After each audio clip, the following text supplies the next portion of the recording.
quite sure. I never noticed she was a man. I never knew. I believe that our education, like such as in South Africa and the Iraq, everywhere like such as.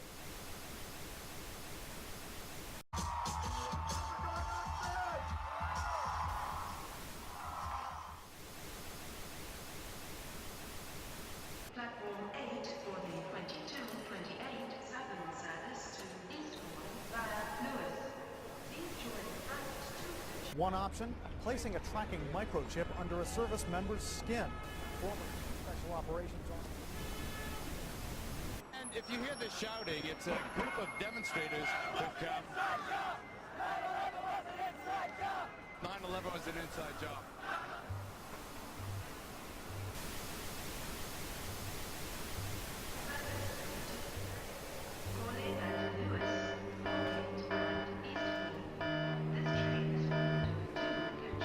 It's no longer a theory.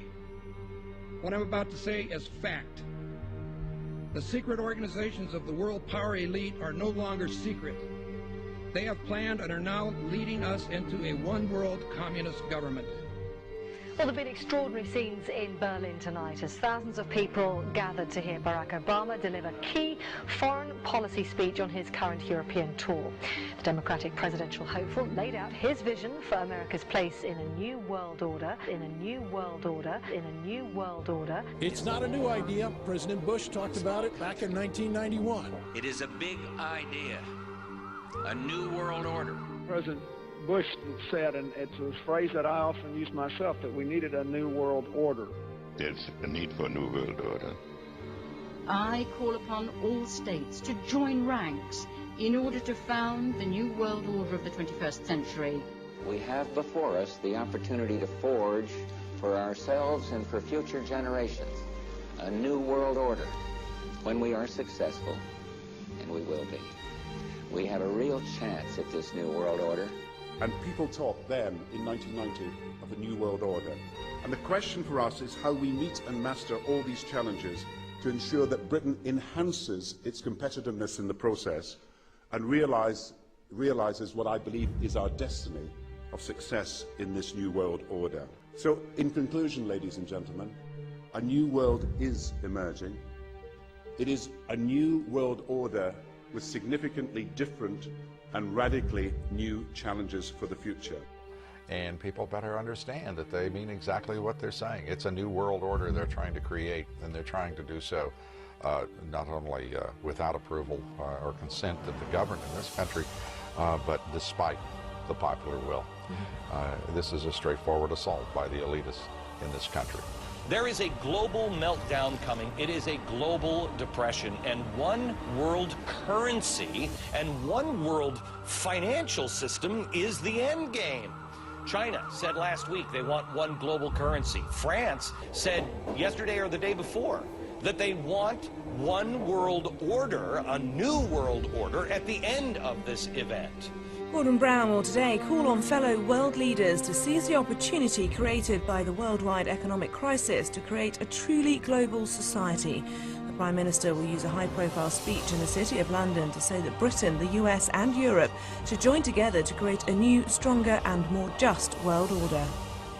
This engineered collapse is there as a massive problem for which you offer the solution, and the solutions are the infrastructure we've been predicting all this time, including the World Central Bank.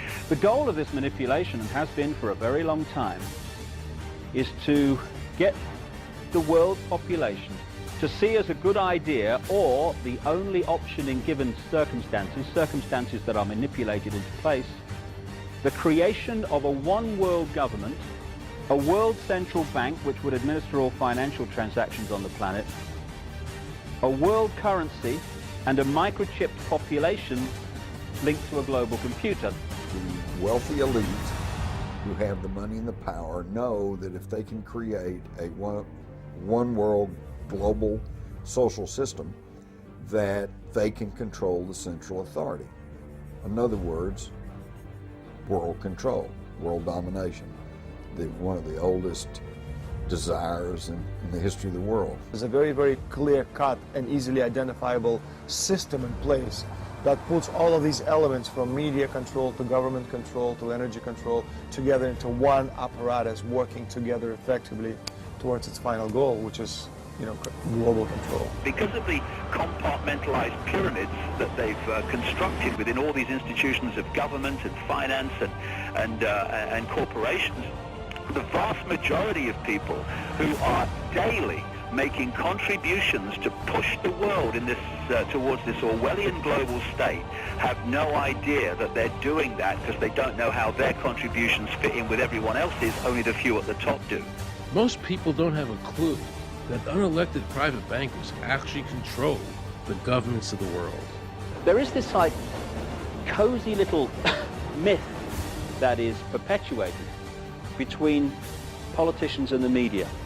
The media report the world as if presidents and prime ministers are the final arbiters and decision makers in the world, which means that the people above the level of presidents and prime ministers that really make the decisions, they're never looked at or exposed by the mainstream media because they're not accepted to exist. The central bankers of the world are working together to create a one-world government. A global police state as sinister as anything George Orwell ever wrote about, where every person on the planet Earth will have an RFID chip implanted. It is the first implantable microchip for humans that has multiple security, financial, and healthcare applications. More than 100 law enforcement officials in Mexico are having microchips implanted in their arms. The chips allow a person to be scanned, sort of like a cereal box at the supermarket. Just like the microchips implanted in the necks of dogs and cats, allowing lost pets to be identified, this glass capsule can do the same for humans. A chip in everybody would be the universal monetary system par excellence, because there'd be no escape from it, and you'd be totally under the control of those who issue the electronic impulses in that chip. The problem throughout human society is that the good men and women do nothing. They don't want power. They don't want control. They want to lead a leisurely life. They want to spend time with their family. They want to lead simple lives. But we are forced throughout society, and throughout history, and throughout human time to stand up against bullies. And many times we stand up before it's too late. And we reverse the course of tyranny. That more often than not, we don't stand up in time, and horrible things have to happen first, so decadent societies learn why liberty and freedom is so precious. If you think you don't like the situation now, then think what you're going to face a little way down the road, and more than anything, think of what your children are going to have to face. Because you think we live in a controlled society now, this is nothing compared with what they are going to have to live in. So in terms of parents who are listening to this information, I would say this: go and look your children in the eyes and tell them that you can't be bothered, or you're too frightened to do anything about it. You're too frightened to get involved, in being another conduit for getting this information further and further expanded into the public mind, that you're too frightened to get together with others to stop cooperating with this system and to not be intimidated into coming into line, which is a bit like coming into line in a concentration camp and thinking it will be okay. As long as you stay in line and you do as you're told, you'll be fine. And then you realize at the end of it, well, actually, it ain't fine. And if you'd have all rebelled earlier, then you wouldn't be in the situation you're facing now. The point of mathematics alone ought to let us see where the real power is here. There are billions of people, 6 billion, nearly getting on for 7 billion on this planet, who are being manipulated. There are, in full knowledge of what they're doing, a relative handful of those who are doing the manipulating to the end that we're talking about. They think they've beaten us. They think that they're going to have their way with us. And I'm here to tell them they're not going to have their way with us. We are going to defeat them. You guys aren't going to be able to get away with your New World Order, sir. Talk about Bill. You know what New World Order is. You will never get a New World Order. Never. National sovereignty will prevail. The New World Order is going down, sir. You can laugh. Wake up, people. Wake up. Research the New World Order. This is important. Look it up. Investigate it. Your New World Order will fall.